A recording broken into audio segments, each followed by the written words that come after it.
¿Qué harías si una vida se estuviera desvaneciendo justo frente a tus ojos? ¿Y si todos a tu alrededor simplemente se congelaran? Ricos, poderosos, influyentes, inútiles. Esta es la historia de cómo, en una mansión donde el poder se medía en miles de millones, la única persona que realmente importaba era aquella a quien nadie veía. 30 segundos.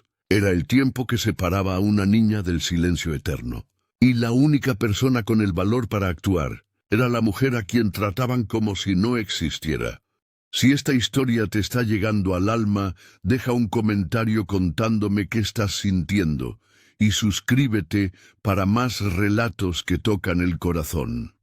Ahora, descubramos juntos qué pasa cuando Clara debe tomar la decisión más importante de su vida. El aire en la mansión de los Monteiro estaba pesado con el aroma de perfumes importados que costaban más que un auto económico y con la presión de sonrisas que valían millones en contratos. Era el cumpleaños número 7 de Sofía, la hija única de Ricardo Monteiro, un hombre cuya fortuna era tan vasta que se volvía abstracta. Lámparas de cristal derramaban luz sobre un centenar de invitados, cada uno más poderoso que el otro. Y en medio de todo esto, moviéndose como un fantasma, estaba Clara. Para ellos Clara no tenía rostro. Era solamente un uniforme azul, un par de manos que recogía copas vacías y limpiaba salpicaduras de champán del mármol italiano. Hacía 2 años que trabajaba ahí, y en ese tiempo aprendió el arte de ser invisible. Ella conocía los secretos de la casa no por los susurros que escuchaba, sino por lo que veía en la basura, en las manchas de las alfombras, en las miradas intercambiadas, cuando creían que nadie estaba viendo. Veía la soledad en los ojos de la pequeña Sofía, una niña rodeada de todo, menos de atención genuina. Sus papás la querían, sí, pero la querían como una posesión preciosa, un reflejo de su propio éxito. La fiesta estaba en su apogeo. Ricardo alzó una copa, el reloj de platino en su muñeca brillando al captar la luz. Un brindis por mi princesa Sofía. Que tenga todo lo que el dinero pueda comprar. La gente aplaudió. Beatriz, la mamá, sonrió una sonrisa de portada de revista, perfecta y vacía, mientras acomodaba el moño de listón en el cabello de su hija. Sofía, sentada en una silla que parecía más bien un trono, sonreía sin mostrar los dientes, tratando de tragarse un pequeño canapé de salmón que una de las invitadas le había ofrecido. Fue cuando el universo se detuvo. La primera señal fue sutil, un ahogo, un carraspeo que no se completó. Beatriz frunció el ceño. «Tómate un poquito de agua, mi amor». Pero Sofía no podía. Sus ojos, antes brillantes, comenzaron a abrirse desmesuradamente. El pánico floreció en su rostro pequeñito. Se llevó las manos a la garganta, un gesto universal de auxilio que congeló toda la fiesta. El sonido de las conversaciones murió, reemplazado por un silencio agudo y aterrador. El color comenzó a abandonar el rostro de Sofía. Primero un blanco pálido, después un gris espantoso que se transformaba en un azul enfermizo alrededor de los labios. El caos explotó. Beatriz gritó, un sonido agudo, primitivo, que desgarró el ambiente lujoso. Ricardo, el hombre que comandaba imperios con una llamada telefónica, estaba paralizado. ¡Alguien! ¡Hagan algo! ¡Llamen una ambulancia!, gritaba, pero sus piernas no se movían. Los invitados retrocedieron, un mar de rostros inútiles, algunos sacando el celular, otros solamente viendo, horrorizados. Nadie sabía qué hacer. El tiempo se agotaba. Cada segundo era una eternidad. Fue en ese momento que el fantasma tomó forma. Desde un rincón de la sala, Clara vio todo. No vio a la hija del patrón, vio a una niña que no podía respirar. En su mente, un recuerdo antiguo explotó. Un curso de primeros auxilios que había tomado años atrás, antes de que la vida aplastara sus sueños de ser enfermera. El instructor gritando, «¡Tienen menos de un minuto!». No pensó, actuó. Clara soltó la charola de plata, que cayó al suelo con un estruendo que nadie escuchó. Corrió, empujando a un diputado, esquivando a una socialité. «¡Quítense de en medio!». Su voz, raramente usada, sonó firme y alta. Por un instante, todos los ojos se voltearon hacia ella. La muchacha del aseo, ¿qué se creía que estaba haciendo? Ignoró las miradas. Llegó hasta la silla, jaló a la pequeña Sofía ya flácida al suelo. Se arrodilló detrás de ella, posicionó las manos en puño justo arriba del ombligo, debajo del hueso del pecho. Se acordó de la fuerza exacta. No muy fuerte para quebrar una costilla, no muy suave para ser inútil.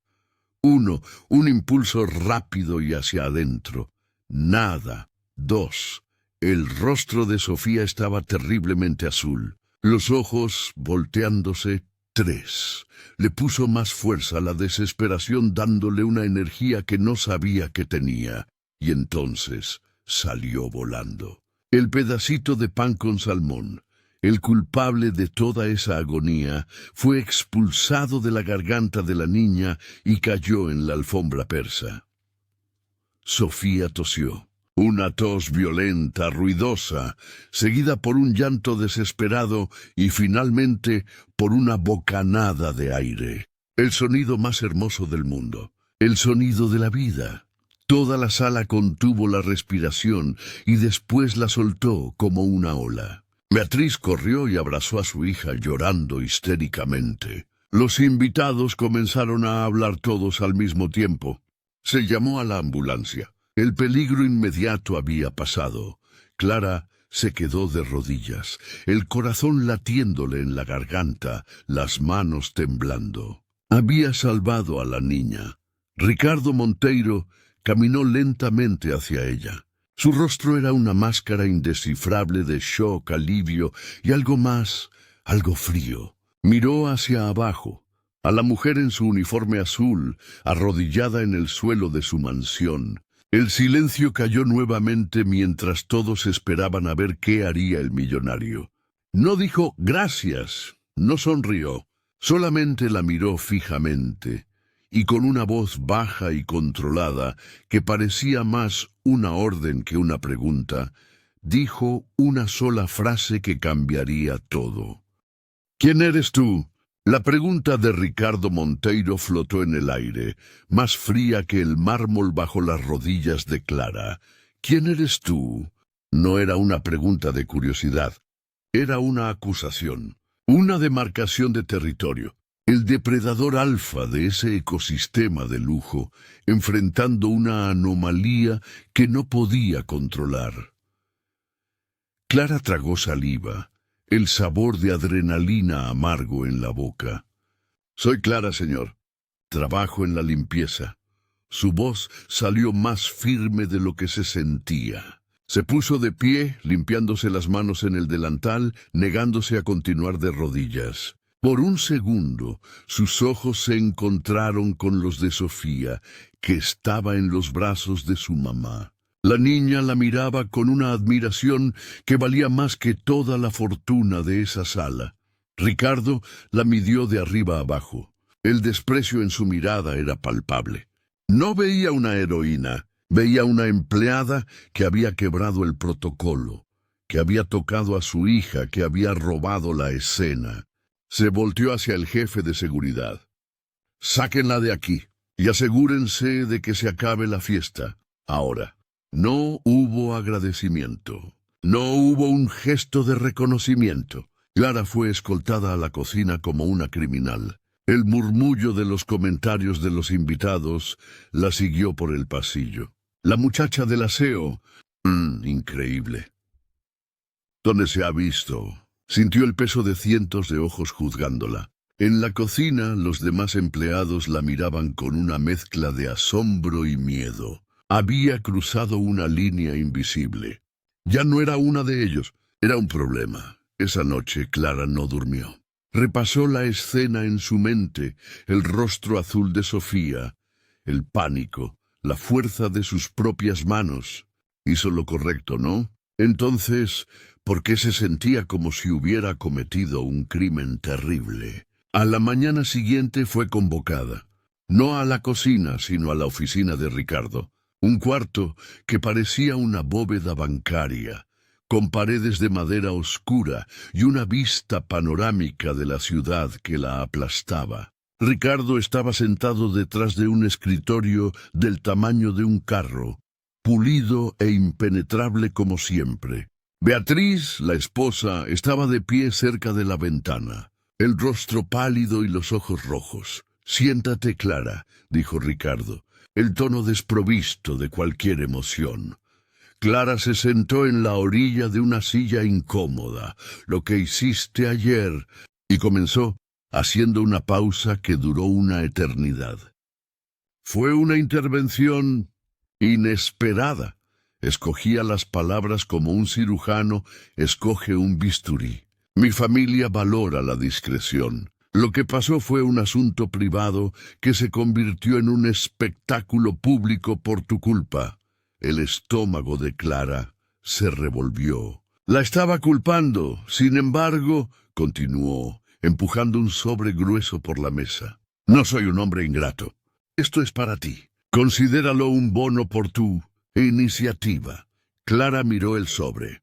Podía sentir el grosor de los fajos de billetes ahí adentro.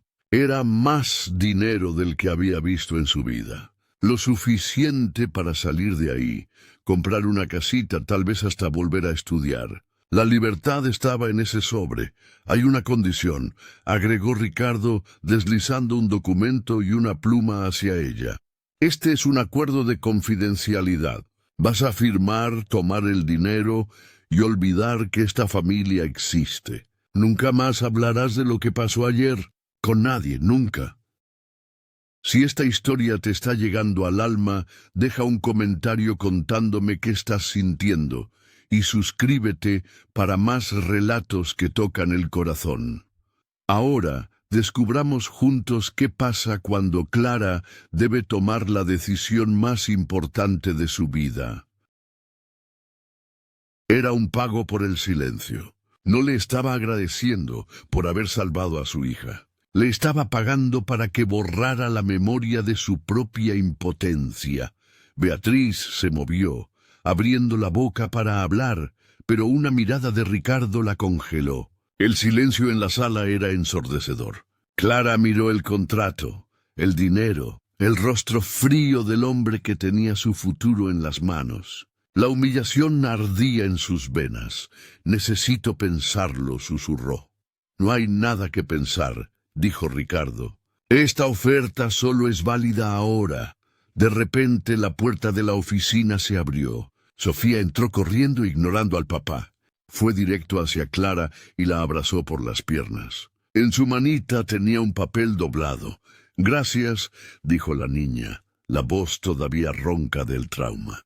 «Eres mi ángel». Sofía le entregó el papel a Clara. Era un dibujo. 2 figuras de palitos. Una grande, de uniforme azul, sosteniendo la mano de una pequeña, con un gran corazón rojo dibujado entre las dos. Clara sintió las lágrimas que había contenido por horas finalmente brotar. Miró del dibujo al contrato, de la gratitud pura de una niña a la transacción fría de un hombre poderoso. Ricardo se levantó, la furia apenas contenida en su rostro. «Sofía, sal de aquí ahora». Pero antes de que la niña pudiera moverse, Clara tomó la pluma. Su mano temblaba. Sabía lo que tenía que hacer. Era tomar el dinero y desaparecer, asegurando su futuro, o ¿qué? Desafiar a un hombre que podría destruirla con una llamada telefónica. Miró el contrato una última vez, sus ojos pasando rápidamente por las cláusulas. Y fue cuando lo vio. Escondido en la jerga legal, al final de la página, había un párrafo que no hablaba solo de silencio. La cláusula estipulaba que, al aceptar el dinero, Clara admitía haber actuado de forma imprudente y sin calificación, y que cualquier complicación médica futura de Sofía sería de su entera responsabilidad legal. No era un acuerdo de silencio, era una trampa, un arma que él podría usar contra ella para siempre. No estaba solo comprando su silencio, estaba comprando su culpa. El tiempo pareció estirarse y contraerse en esa oficina. El olor de cuero y dinero sofocaba a Clara. De un lado, un sobre que representaba el fin de todas sus preocupaciones financieras. Del otro, un contrato que exigía su alma a cambio. Y en el medio, el dibujo de una niña, una declaración de gratitud pura e inocente que hacía la decisión insoportable. La mano de Clara, que antes temblaba, ahora estaba firme. Empujó el contrato, la pluma y el sobre de vuelta al centro de la mesa de Ricardo. Sus ojos no vacilaron. «No voy a firmar eso», dijo. Su voz no era alta, pero cortó el silencio como una navaja. «Eso no es un agradecimiento, es una mordaza con veneno. Usted no quiere mi silencio, quiere mi culpa». Ricardo Monteiro se rió. Un sonido seco, sin humor, que erizó la piel de Clara. «Estás en una posición muy débil para tener principios, Clara. ¿Tú qué te crees que eres? ¿Una heroína? Eres una muchacha del aseo que tuvo suerte. Agarra el dinero y lárgate». «Yo salvé la vida de su hija», replicó, el fuego creciendo dentro de ella. «Eso no tiene precio y no está en venta». Fue el turno de Beatriz de intervenir.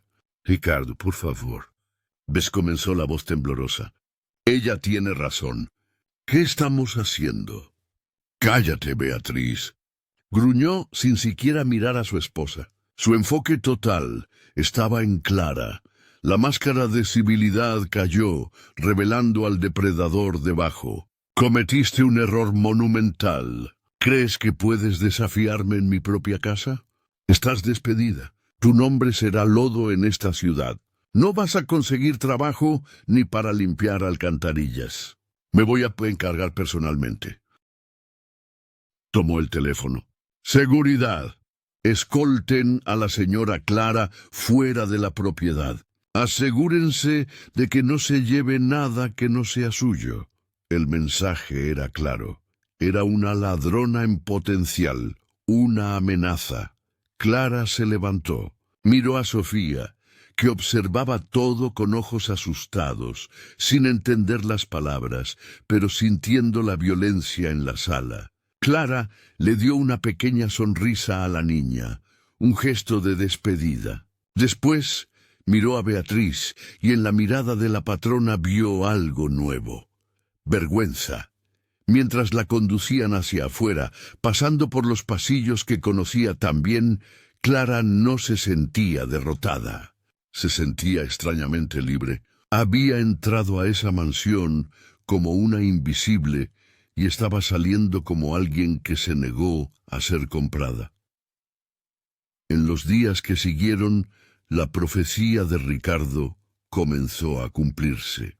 Las pocas entrevistas de trabajo que consiguió terminaban abruptamente tan pronto como verificaban su nombre. Las puertas se cerraban antes de que pudiera tocarlas. Sus ahorros comenzaron a disminuir. La desesperación, un viejo conocido, comenzó a tocar a su puerta. Entonces llegó la segunda parte del ataque de Ricardo. Apareció una nota en un famoso portal de noticias. El titular decía: «Familia Monteiro agradece a equipo médico por rápida respuesta en incidente doméstico». La nota describía vagamente el ahogo de Sofía y elogiaba la prontitud del doctor Almeida, médico de la familia, quien por teléfono instruyó al personal de la casa sobre los procedimientos correctos. El nombre de Clara no estaba en ningún lado. Su existencia, su acto heroico, habían sido completamente borrados de la historia, reemplazados por una mentira conveniente y limpia. Ya no era una heroína anónima. Simplemente no existía. La humillación fue más profunda que la falta de dinero. No solo la castigó, la borró.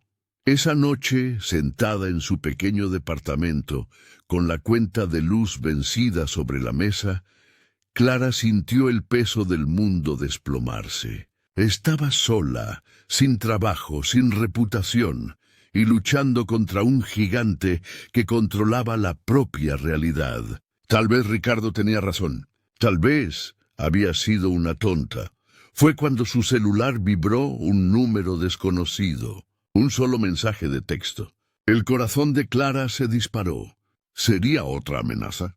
¿Una citación? Con los dedos temblorosos abrió el mensaje. No era de Ricardo. Las palabras en la pantalla hicieron que su sangre se helara y al mismo tiempo encendieron una chispa peligrosa de esperanza. Mintieron. Yo vi todo. Ya no aguanto esto. Encuéntrame mañana 2 p.m. en el café de la Plaza de la República. Ven sola. El mensaje no tenía firma, pero Clara sabía exactamente quién lo había enviado. La única otra persona en esa oficina que conocía la verdad, Beatriz Monteiro. El café en la Plaza de la República era un lugar neutral, un mundo aparte de la opulencia de la mansión y la miseria del departamento de Clara. Llegó primero, escogiendo una mesa en el rincón, el corazón martillando contra las costillas. Cada persona que entraba era una amenaza potencial. Entonces la vio Beatriz Monteiro entró, no como la esposa del millonario, sino como una fugitiva. Sin joyas, con lentes oscuros y un pañuelo cubriendo el cabello, parecía más pequeña, más frágil. Pero en sus ojos, cuando se encontraron con los de Clara, había una determinación de acero que Clara nunca había visto. «Gracias por venir», dijo Beatriz, la voz baja y urgente.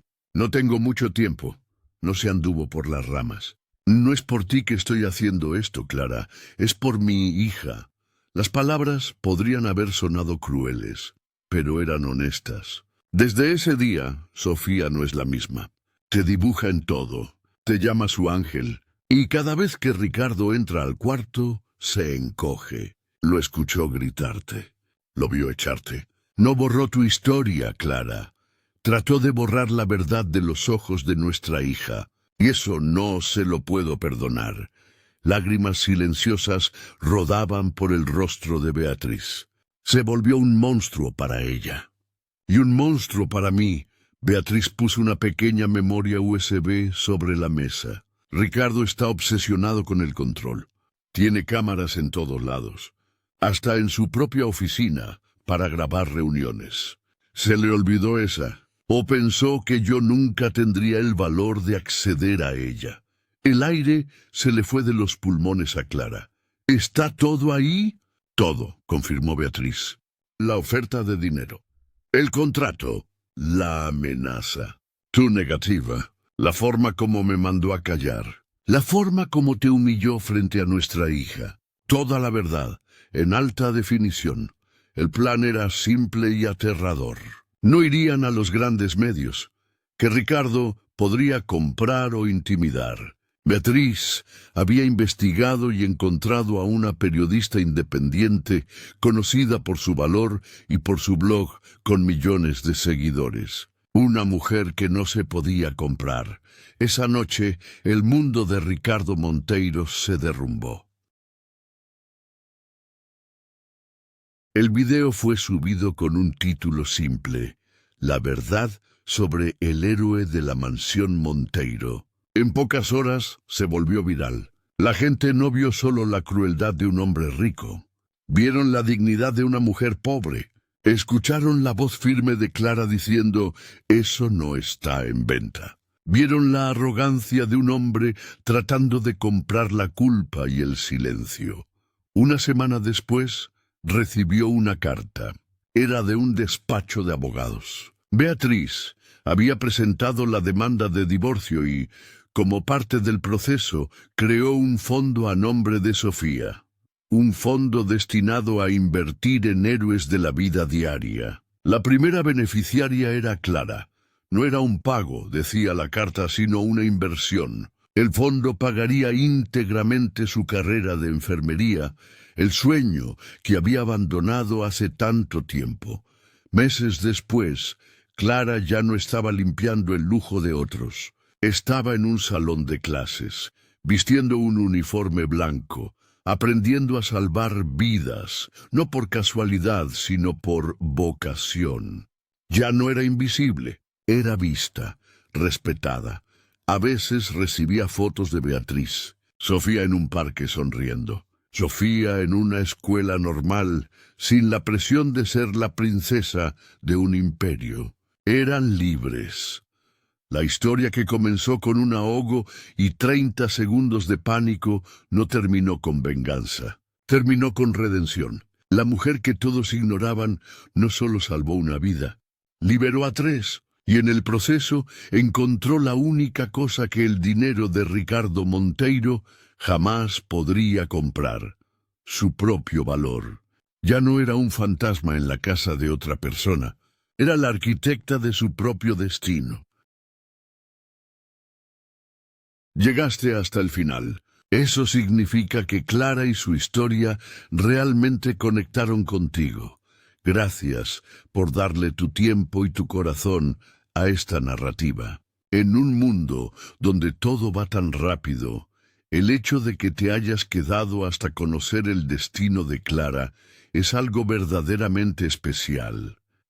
Si esta historia te movió, te inspiró o simplemente te hizo reflexionar, compártela con alguien que también necesite recordar que los actos de valor, por pequeños que parezcan, pueden cambiar vidas enteras. Suscríbete para acompañar más historias que celebran la fuerza humana en sus formas más puras y auténticas. Y en los comentarios, cuéntanos, ¿qué parte de la historia de Clara más te impactó? ¿Conoces algún Clara en tu vida real? Tu reflexión podría ser exactamente lo que otro lector necesita leer hoy. Gracias por ser parte de esta comunidad que cree en el poder transformador de las historias. Nos vemos en la próxima narrativa. Llegaste hasta el final. Eso significa que Clara y su historia realmente conectaron contigo. Gracias por darle tu tiempo y tu corazón a esta narrativa. En un mundo donde todo va tan rápido, el hecho de que te hayas quedado hasta conocer el destino de Clara es algo verdaderamente especial. Si esta historia te movió, te inspiró o simplemente te hizo reflexionar, compártela con alguien que también necesite recordar que los actos de valor, por pequeños que parezcan, pueden cambiar vidas enteras. Suscríbete para acompañar más historias que celebran la fuerza humana en sus formas más puras y auténticas. Y en los comentarios, cuéntanos, ¿qué parte de la historia de Clara más te impactó? ¿Conoces algún Clara en tu vida real? Tu reflexión podría ser exactamente lo que otro lector necesita leer hoy. Gracias por ser parte de esta comunidad que cree en el poder transformador de las historias. Nos vemos en la próxima narrativa.